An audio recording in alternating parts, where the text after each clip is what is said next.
Hi, my name's Steve and welcome to the Seaside Allotment channel, and it's time for the review of the year. And it's been a really interesting year. We've tried out a lot of new things and we kind of formalised our thinking about the way forward. But basically I'm just going to tell you the story of this year really. So I guess this is the first year that we've been confidently self-sufficient. And that means that basically we had no doubt that we were going to be able to be self-sufficient. There were going to be no sacrifices, no compromises, other than obviously we ate seasonally. And that, we just didn't worry about it. There was no kind of sense of, I don't know what the right word would be, but it wouldn't be fear, but unease basically about our food supply.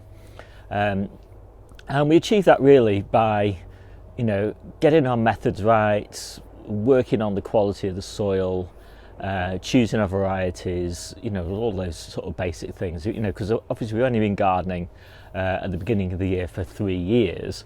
And it takes a while to sort of get your mind around successional planning, which varieties work at which times of year, what things work over winter, how much you need to grow, and all of that sort of thing, in order to mitigate the inevitable disasters that you're going to have.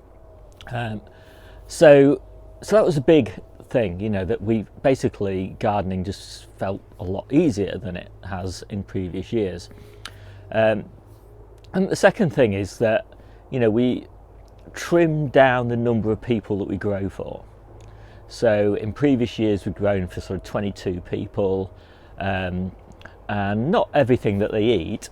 Obviously we grow all of our own vegetables and all of our own seasonal fruit and all of our preserves, etc., all of our sauces.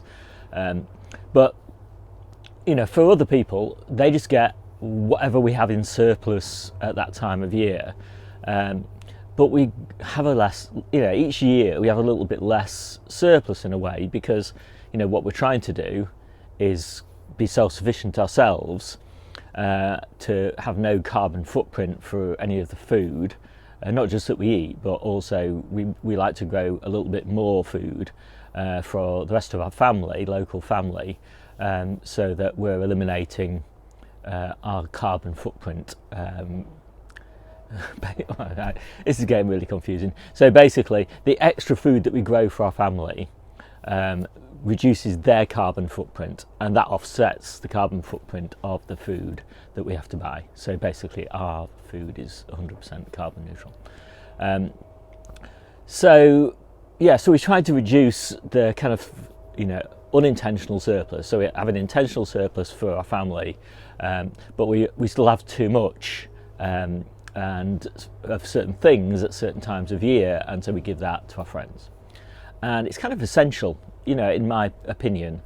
You cannot be self-sufficient without growing a surplus, unless you're prepared when a crop fails just not to eat that.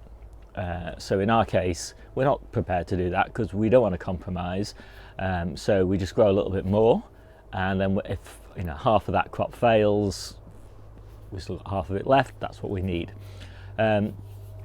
So yes, but we've got better and better at that over the years, and a lot of that's down to using good methods of protection from insects, and better variety choices and better timing choices to reduce diseases and things like that. So so it's gone pretty well. We've harvested I think 10,000 meals or 9,700 meals from the allotments, and that's my allotment, my wife's allotment, and Jennie, our middle daughter's allotment. And we have under cultivation something about 250 to 300 square metres of land. And that excludes all paths and compost bins and patios and water storage areas and the inevitable unproductive space that you're going to have when you garden at such a tiny scale as we do. So that's the big picture, I guess. So what else has kind of happened this year that's significant?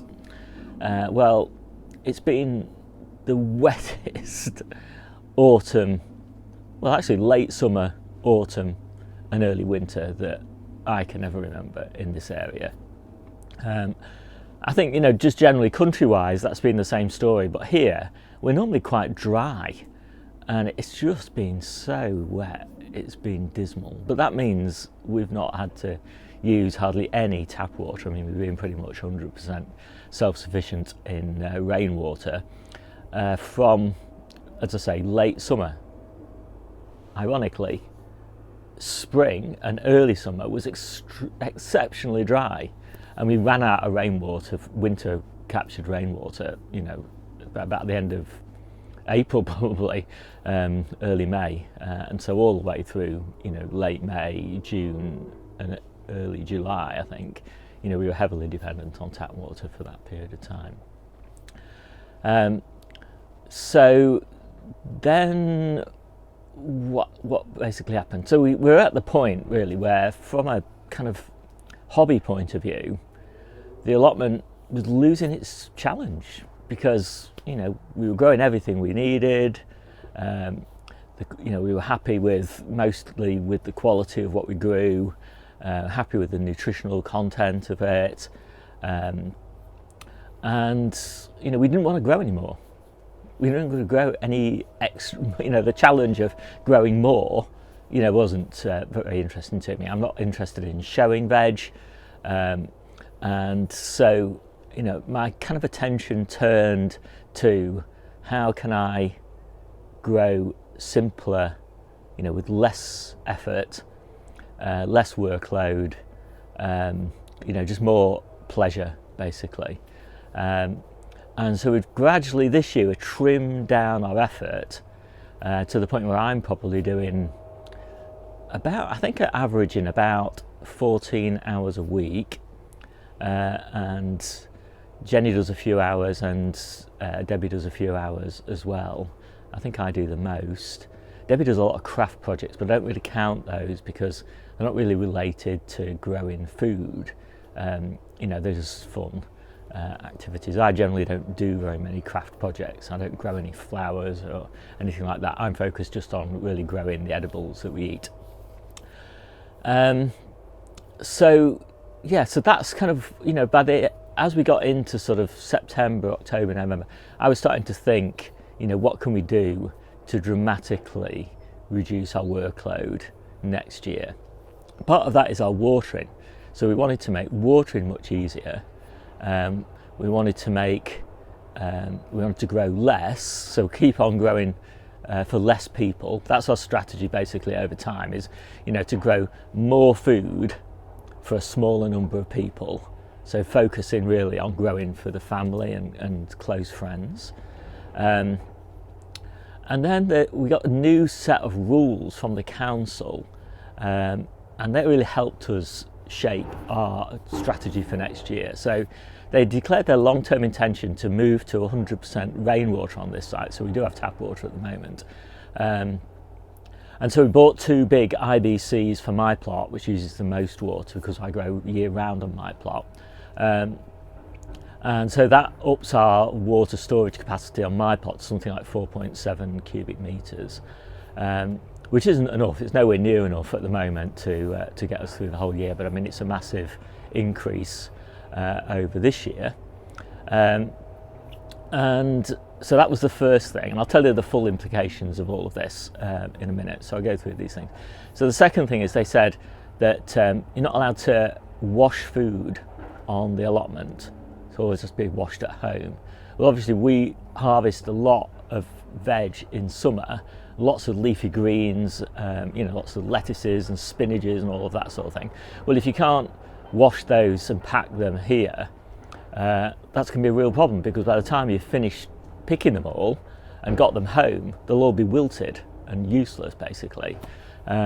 So we had to do something about that. So the third thing is that you're not allowed to gift food to anybody other than family members. So obviously we grow, as I said, we have a surplus and we give that surplus to friends as well as family. And that's a big part of our approach to being carbon neutral. So that's important to us because, you know, we're very close to carbon neutral now. We want to stay carbon neutral if we can. So we had to figure out what to do about that. So I think those are the major. You can't grow flowers unless they're edible. Well, that's no problem for me because actually I like growing. If I grow any flowers, I like to grow edible ones. And so it's really noisy. I hope you can't hear all this noise, but there's a big building project just starting near the allotment. So those are big changes, and actually they just worked perfectly for us because what we decided to do was we wanted to grow, as I said, more food, but for less people, and obviously focusing on family. So that helped with the this rule that we weren't allowed to gift stuff to friends. But we also wanted to make everything much easier, and that meant moving stuff home. So we've always had quite a nice little garden at home, but from a vegetable and fruit perspective, it's been a kind of afterthought, really. You know, it's so easy to grow stuff here, or it has been so easy to grow stuff here, that growing at home, as I said, we just any spare stuff, basically, we just sort of squeezed it in at home. And that often meant that, the stuff that was at home wasn't really the optimum things for growing in the back garden at all. It was just, whatever we had going. So it was often like beetroot or chard or something like that, and, a couple of brassicas or something. But now, growing at home has become a central part of our strategy.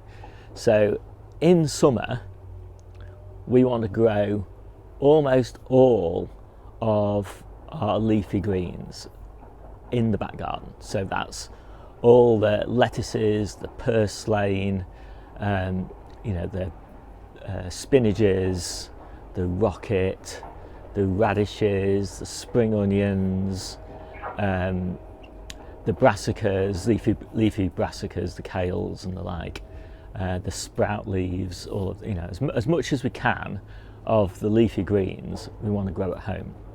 And that means this rule that we've got that says you can't wash your food on the allotment, that doesn't matter because we're going to be picking anything that would degrade quickly. All those leafy greens, they'll be picked at home, so that doesn't matter. Obviously the leafy greens is where you have your huge surpluses as well, and they're kind of, as I said before, they're kind of inevitable that you're going to have these surpluses. And so we can, because we're growing all that in the garden, we can share that with our friends and family, so that's no problem at all then. So that rule doesn't matter. And obviously we've got plentiful water at home.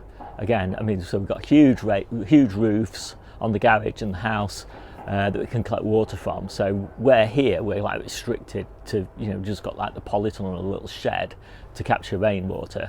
I've probably got like 6 or 8 times as much water capture capacity at home. So that makes everything, again, really easy. So from all those perspectives, and obviously harvesting becomes much easier because rather than harvesting once a week or twice a week and picking a huge amount and having to process all of that, we don't have to do that. We can pick, on a salad, we can just pick it that day out of the garden and eat it, half an hour later. Same with, picking for the evening meal or a smoothie or anything like that. Everything is just in the garden to hand. So what we're going to grow on the allotments then? Well, of course, so what we want to grow are all of the things that don't need much looking after, don't need much water, and won't degrade if they're not harvested and washed and packed on immediately. And so what's that? Well, it's all the root veggies, so all the carrots and the beetroots, it's all the alliums, other than the spring onions probably. So it's all the onions and shallots and things like that. It's all the winter brassicas, so the sprouts and the colettes and the red cabbages and the Savoy cabbages and all of those sorts of things. It's all of the peas and the beans, although we are actually going to grow some runner beans and some peas and some bits and pieces on the allotment. It's all the summer squash and the winter squash.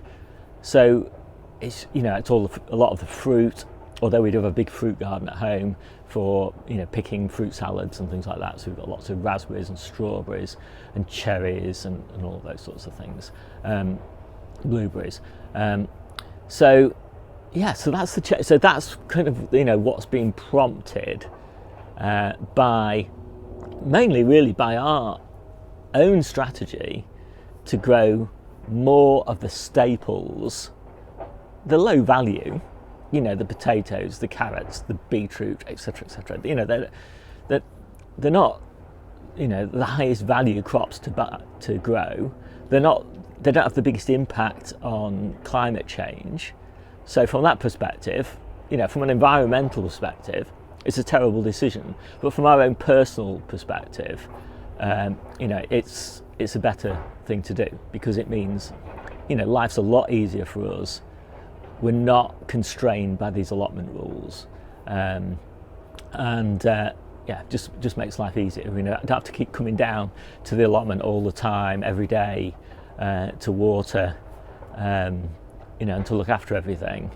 You know, we can do all of that daily stuff at home, and then, you know, maybe just pop in for half an hour a day or something at the allotment, just on the way for a hike or something. So that's one big thing. So the other thing is that we're going to, you know, we still put a lot of effort on the allotments in the winter growing, and that's because, you know, growing through winter, you need stuff under cover. Well, actually, not just winter. You know, late autumn, winter, early spring, stuff needs to be under cover. It needs to be under fleece, or it needs to be under plastic. So it's either in the polytunnel, cold frames, low tunnels, etc., etc. And that's just ugly, frankly. And so I don't want that in the back garden. And it needs a lot of space. You know, whereas in summer everything's growing so fast, you can be self-sufficient on a really small area. When you get to winter, you know, basically nothing's growing. Everything's just like in a holding state, and so you need huge areas of land in order to get everything that you need over winter. Now, inevitably, we'll still have some surpluses over winter. I mean, you can't, as I said, you can't be self-sufficient without having some surpluses. But you know, it's just inevitable that you're going to have some surpluses, but we're going to try and focus those on family members. So that's really our allotment year. You know, that in terms of like decisions that we've taken, we've done a lot of work on trying to get the best varieties. Now, when I started off, I was growing, well, last year I was growing some 250 different varieties. I think this year we'll probably be down more like 150, maybe even down to I think about 150. And again, that's a lot easier. So this focus on simplicity is, you know, sort of showing evidence there. The other thing is I've done a lot of work this year on tools. So I've got, you know, a nice database now of all the varieties that I grow and the characteristics and timings and everything related to those varieties. I did this year. I did a sowing log, so I kept track of everything that I sowed, how long it took to germinate, how long it was from germination to planting, etc., etc. And so that's provided me with a huge amount of data. I kept a log of, you know, which things succeeded and which things failed at different times of year. You know, which things I need to grow more of, which things I need to grow less of. So I've done a lot of data capture this year, and so I'm factoring all of that into next year. I'm also improving the databases that I share with everybody, and obviously I'm just doing them for myself really, but I'm doing a database to keep track of all the seed packets, because I have so many seed packets, and I'm never quite sure, you know, when I'm going to run out and whether I need to buy new ones, and some of those seeds are quite hard to get hold of, so you don't want to just run out and then find out, you know, in March when you need to sow them or something, that you haven't got any, and then you can't buy them, you can't source them from anywhere. So that's quite important to me. and I'm also for the first time planning my actual beds and what I'm going to plant in which beds at which time of year. Now, I've never done that before. I've just sown the things I want to eat, and then I've just looked for somewhere to plant them.